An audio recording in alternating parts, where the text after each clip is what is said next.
Trigonometric ratios allow us to solve for side lengths and angles in right triangles. But what happens if you have a non-right angle triangle? We would need a different method to solve. In this video, we will take a look at how to use the sine law to solve for side lengths and angles in triangles, and we will solve various problems using the sine law. When we're working with right-angled triangles, there are two particular theorems that can be used to help you find either the side length on the triangle or one of the interior angles inside the triangle. And those two methods are the Pythagorean theorem, so the formula a squared plus b squared equals c squared, or you can use one of the trigonometric ratios, so sine, cosine, or tangent. However, when you have a triangle that is not right-angled, meaning there is no 90-degree inside that triangle, these two theorems, Pythagorean theorem and the trig ratios, they can no longer apply to that triangle. So we need an alternative way to figure out the lengths and the angles of the triangle. There are two laws that we can use in this situation. One is called the sine law, and the second is called the cosine law. In this lesson, we are going to specifically focus on the sine law. The formula for the sine law is a divided by the sine of a, which is equal to b divided by the sine of b, which is equal to c divided by the sine of c. So before we can actually look at examples where we can use the sine law, we need to be able to understand how to properly label our triangle. So you can see in the triangle diagram on the screen, this particular triangle is not a right-angled triangle. There is no 90-degree angle inside this triangle. When it comes to labeling a triangle like this, there's a very particular way that you have to use the letters that you are choosing to use. You don't have to use letters A, B, and C. Although A, B, and C are very typically used in these types of questions, you could really use any letters of the alphabet. When you are labeling the angles, so the corners or the vertices of your triangle, you need to use capital letters. So you can see in the diagram that the angles are marked with the letters capital A, capital B, and capital C. In the formula, anytime you see a capital letter, it is referring to one of those angles. When you are labeling the side lengths on the triangle, you need to use lowercase letters. And so you can see that the sides of this triangle are labeled with lowercase a, b, and c. Now, in terms of the positioning of your labels, the corner angle will always be marked with an uppercase letter, and its corresponding side will be directly across from the angle. So, for example, if this angle is marked as angle A, then the side that is directly across from it will be called side A, and it's marked or labeled with a lowercase letter a. So if this angle here is marked as angle B, the side that is directly across or opposite from it would be called side B, and it's marked with a lowercase letter b. If this is angle C, then the side that is directly across or opposite to it would be called side C and marked with a lowercase letter c. So in the formula for the sine law, anytime you see lowercase letters, that is referring to a side length on your triangle. So let's try an example where we can apply the sine law. So here we have a brand new triangle. We are given two of the angles. We know that this angle down here in the bottom left is 32 degrees, and this upper angle is 95 degrees. We know that the bottom side or the base of this triangle measures as 21 units, and we're asked to figure out this side length here. So we know we want to find this side because they've given us a variable, or they've marked this side with a variable. Now they've chosen to use the letter P, and that's okay. Like I mentioned before, you can use any variable, any letter of the alphabet that you wish. Now let's go ahead and actually label out the rest of this triangle.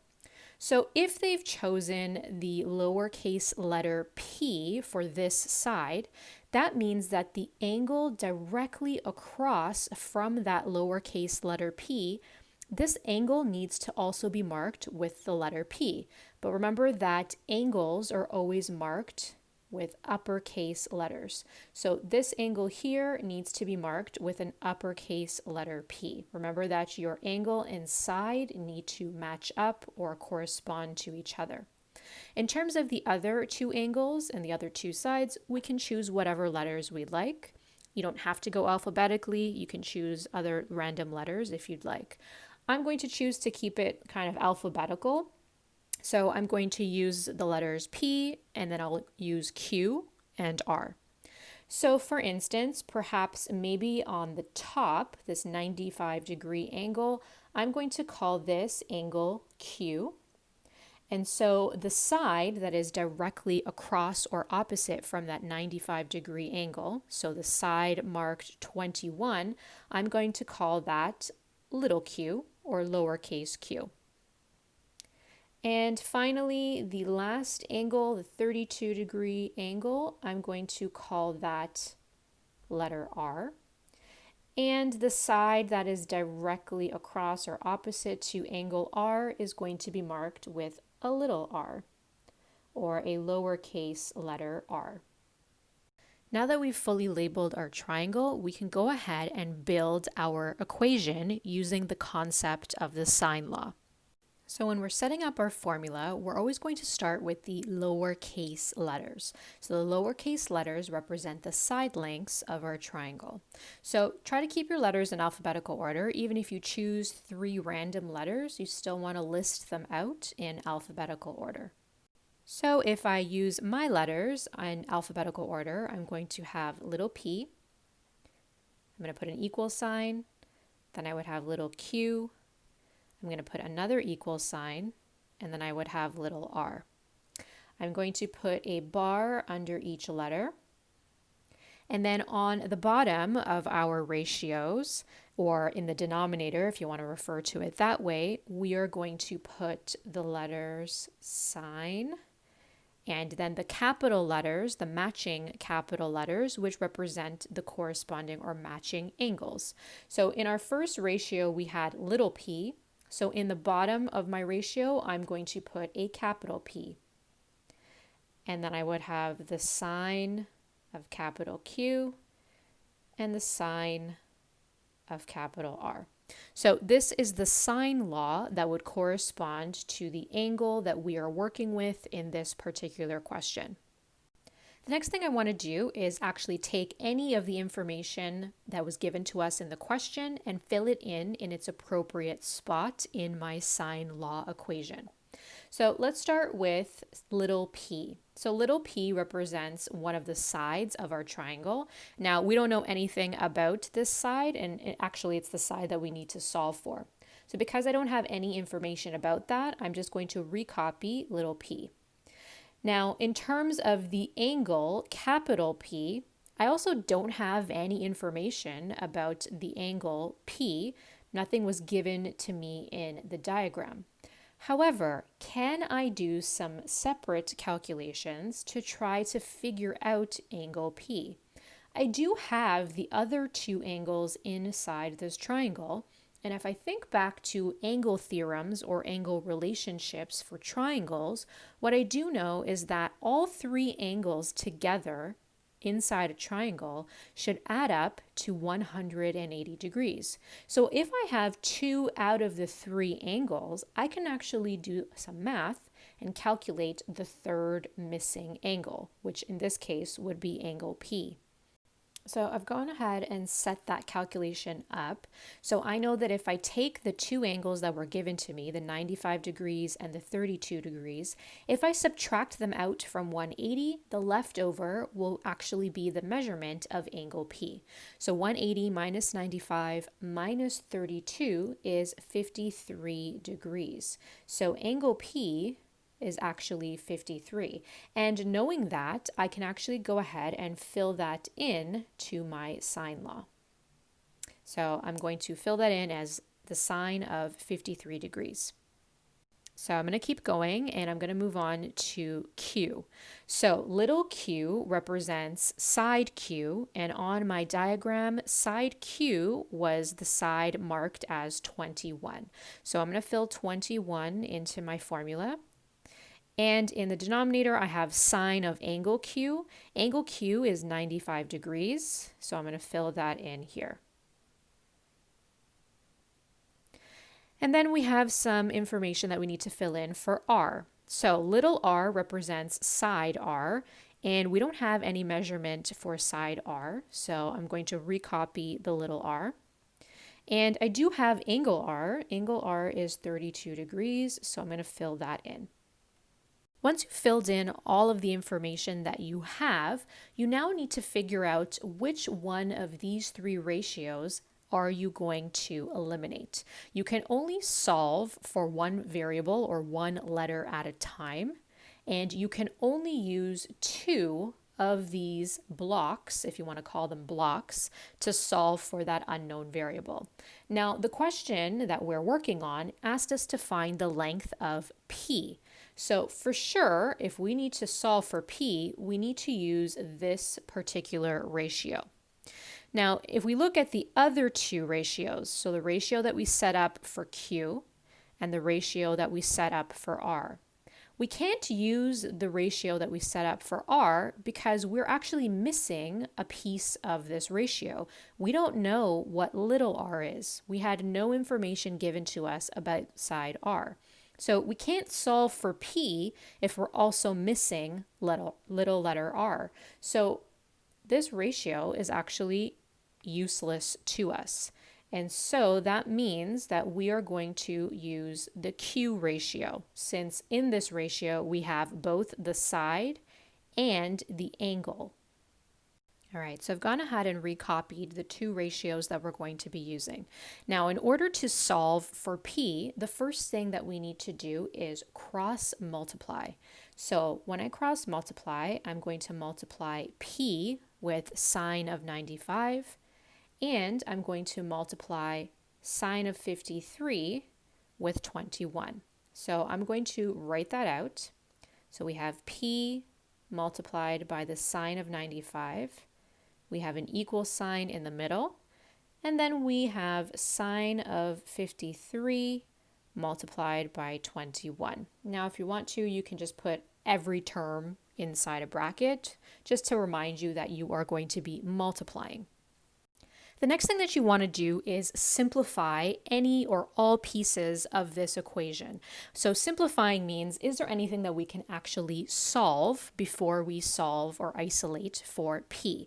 Well, these ratios, or this trig information here, sine of 95 and sine of 53, I can put those values into my calculator and actually figure out what those are. Now, before you do any of this math or any of this calculation, you need to make sure that your calculator is in degree mode. So that means you are looking for the letters D, E, G somewhere on your screen in the top corner of your screen. If you don't see letters D, E, G, some calculators just have a capital D somewhere in the upper corner of your screen. If your calculator is not in degree mode, if it's in radian or rad mode or gradient or grad mode, you're not going to get the correct answer. Your angles will be off, your side lengths will be off. We measure all of our angles in trigonometry in degrees, so you want to make sure that your calculator is in degree mode. So I still have this letter P here. If I put sine of 95 into my calculator, I'm going to get a very long decimal number. So I'm going to round off my number, and I'm going to keep 3 decimal places. So that means I'm going to keep 3 numbers behind or after the decimal point. So that's actually going to give me 0.996. I'm going to do the same thing with sine of 53. If I put that into my calculator and round my answer to 3 decimal places, I'm going to get 0.799. And I still have this 21 here. So I've actually solved my trig portion, and now I can proceed with the rest of the solving. There's nothing I can do on this left-hand side just yet, so I'm going to recopy it. But on the right-hand side of my equation, I can actually multiply these two numbers together. So 0.799 multiplied by 21 is going to give me 16.779. You don't want to round off this answer or this value. You want to keep every digit that you see. The issue that most students tend to have with sine law or even cosine law questions, which we will take a look at in a separate video or separate lesson, is that they round too much. So they get a little perplexed or thrown off by all the decimal numbers that they're working with these types of questions, and their tendency or habit is to round all of the numbers. Remember that the more you round your numbers as you go through the solution, the more off your final answer is going to be. And so to get the closest or the exact final answer, you want to try to not round along the way, and you want to only round at the very end. So now that we want to isolate for p, my last step is going to be to divide both sides by 0.996. So 16.779 divided by 0.996 is going to give us a very long decimal answer. The original question, however, asked us to round our answer to the nearest tenth. So that means we need to keep one decimal place in our final answer. So that means my final answer will end up being 16.8. Now, the side length that was provided in the diagram in the question, there was no units given, so there are no units that we can tack on to our final answer, like centimeters or meters. If you'd like to, you can write out the word units to symbolize that there are no specific units, or you could just leave your answer as P equals 16.8. And now it's your turn to try a question. So here's a brand new triangle with some of the angles and sides provided for you. They've even labeled the angles with capital letters A, B, and C. You are being asked to find the length of side C. So you're going to take a few minutes, pause the video, try it on your own. If you'd like to, you can set up your sine law, solve for the side C, and then come back to the video to see the full solution. So the first thing you're going to want to do is label the sides of your triangle. Since the angles were already marked for us, we can go ahead and use the same letters. So if this top corner angle is marked as angle A, that means the side directly across from it would have to be called lower letter A. Across from angle B would be the side marked 2.5, and that would be side B. So we'll put a lowercase letter B. And then the leftover side would have to be side C, so I'm going to mark it with a lowercase letter c. So side C is the side that we are looking for. The next thing I can do is actually calculate what is the angle A. We were given angle B, which is 62 degrees, and angle C, which is 52 degrees. So using my interior angle theorem, which I know about the inside of a triangle, I can actually solve for the third angle, angle A. So I'm going to do that here on the top. I know that angle A is equal to 180 minus 62 minus 52. So if we perform that subtraction, angle A would be equal to 66 degrees. The next thing I want to do is go ahead and set up my actual sine law. So remember that we want to keep the letters in alphabetical order, so we're going to start with A. So we start with lowercase letter A, we put a bar, and then we have the sine of capital A, which is equal to little b over the sine of capital B, which is equal to little c over the sine of capital C. The next thing we're going to do is fill in all of the information that we know. So we don't know what side A is, so we're going to keep the little a, but we do know angle A because we calculated it. Angle A is 66. Side B is 2.5, and angle B is 62 degrees. We don't know side C, but we know that angle C is 52 degrees. Now we want to figure out which two of these ratios are we going to use to solve. Well, we know that we need to find side C, so we definitely need to use the C ratio. And now we're just going to compare the other two ratios, so ratio A and ratio B. Which one has all of the information filled in? So the side and the angle. So if I take a look at my first ratio, which represents A, I do have angle A, but I'm missing side A. So remember, you cannot have two unknown variables at the same time. You can only solve for one variable at a time. So that tells me that this ratio is going to be useless. And so I'm going to go ahead and use the ratio that we set up for letter B, because we have both the side length, which is 2.5, and the angle for angle B, which is 62 degrees. So to start our solving, we need to cross multiply. So when we cross multiply, we will have 2.5 multiplied by the sine of 52, and we will have the sine of 62 multiplied by C.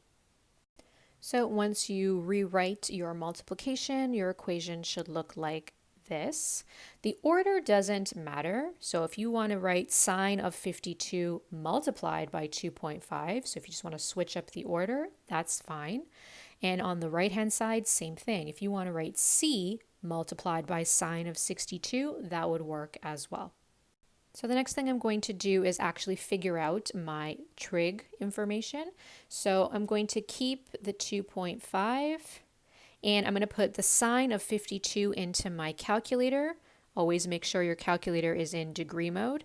So I'm going to round my answer to 3 decimal places, which is going to give me 0.788.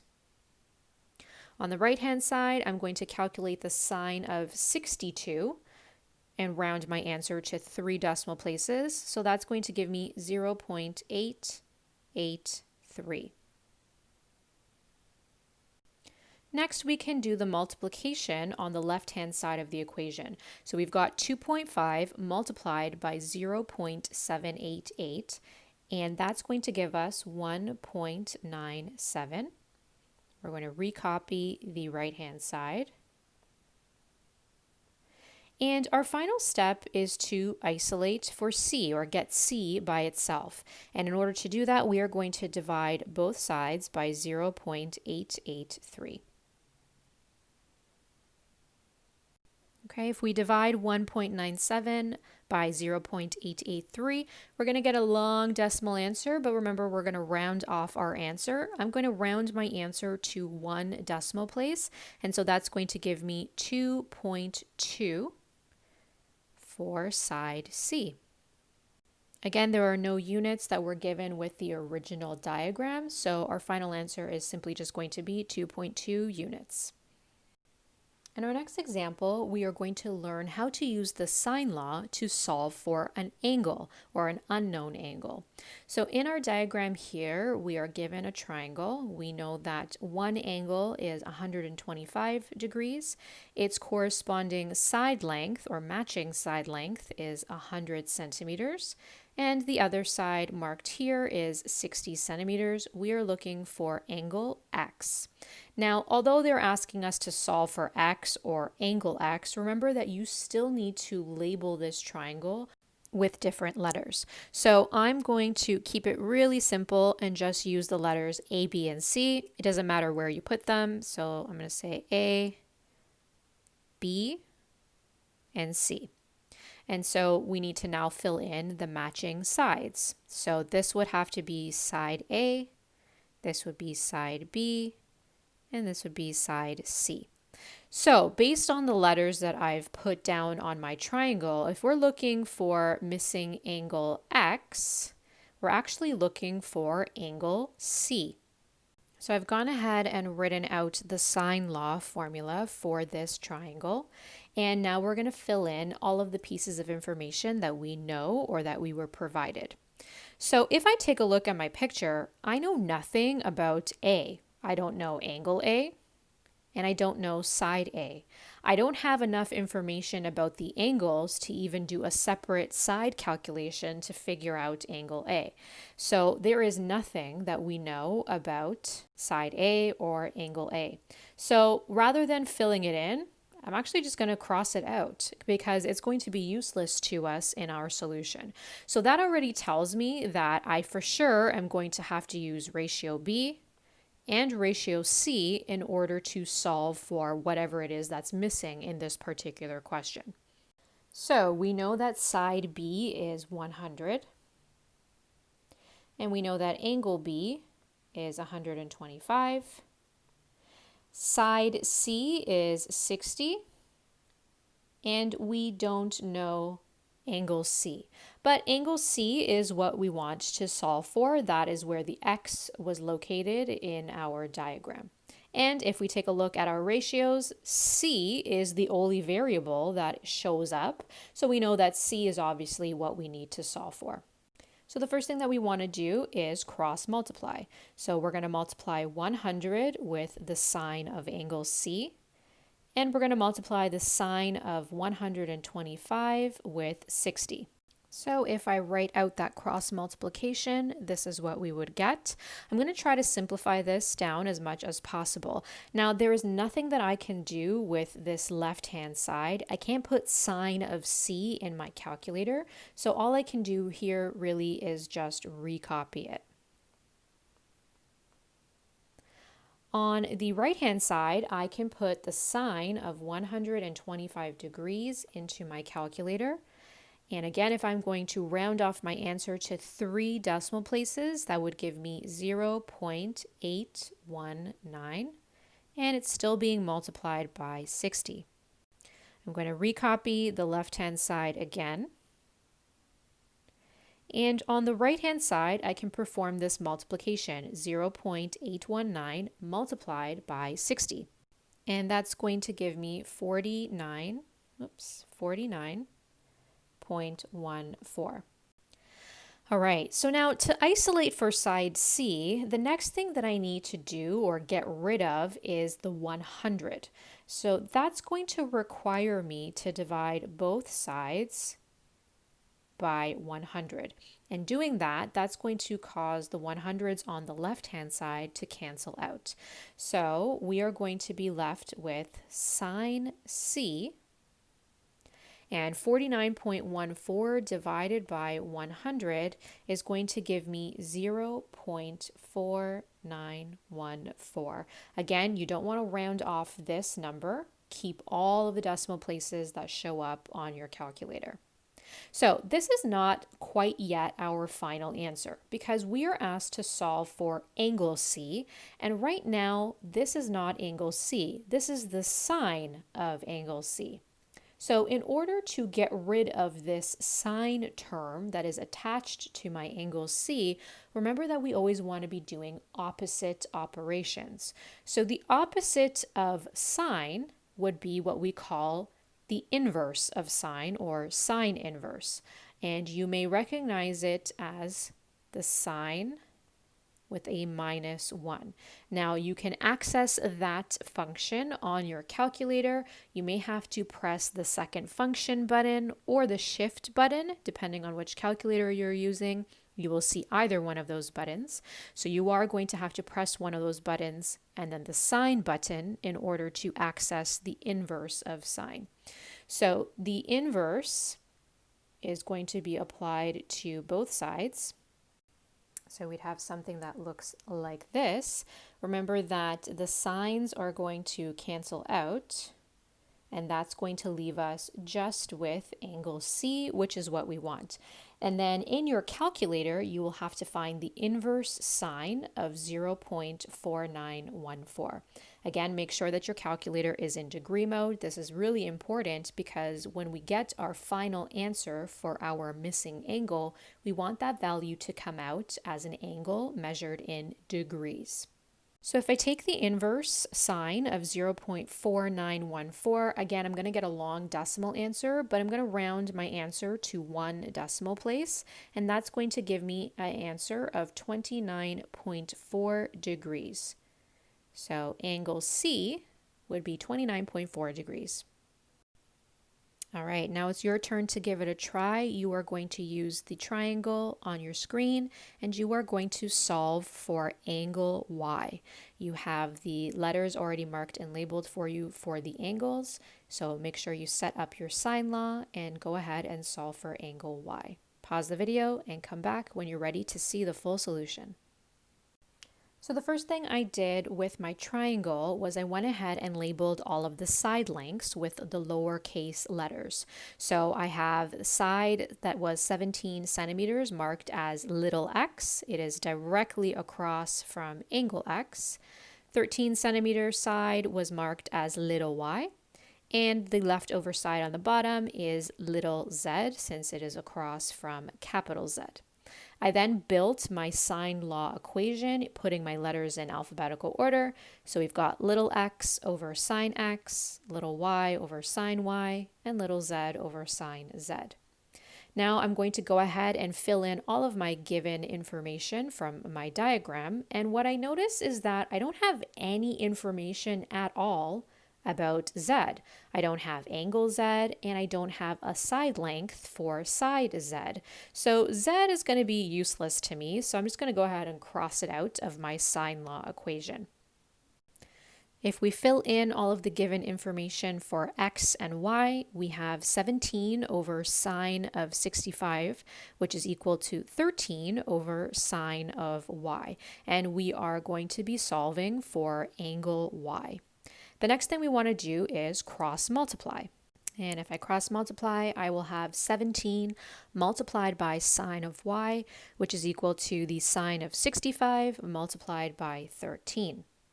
There's nothing that we can simplify on the left-hand side, so I'm just going to go ahead and recopy it.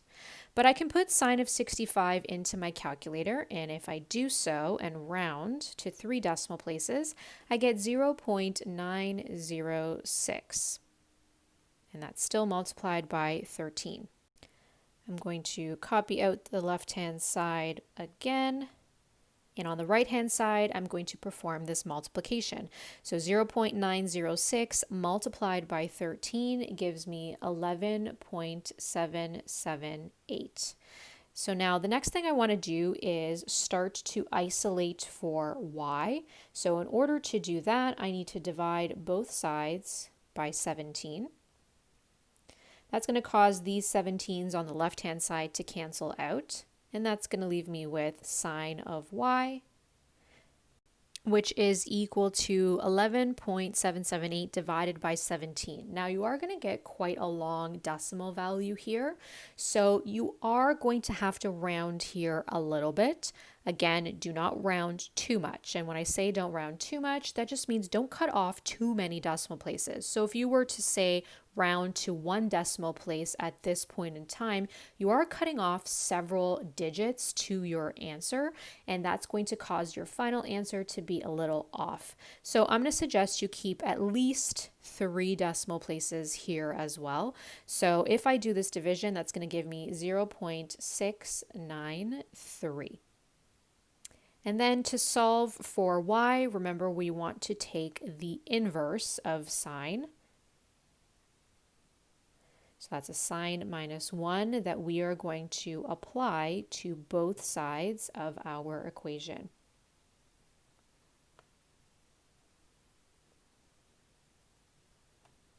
So if I take the inverse sine of 0.693 and I round my final answer to 1 decimal place, that's going to give me about 43.9 degrees. And there you go. So the more you practice using sine law, the easier it's going to be for you to set up your sine law equation, figure out which 2 of the 3 ratios you need to work with in order to solve for your unknown piece of information. And the sine law can very easily be used to solve for either a side length or a missing angle in your non-right angle triangle.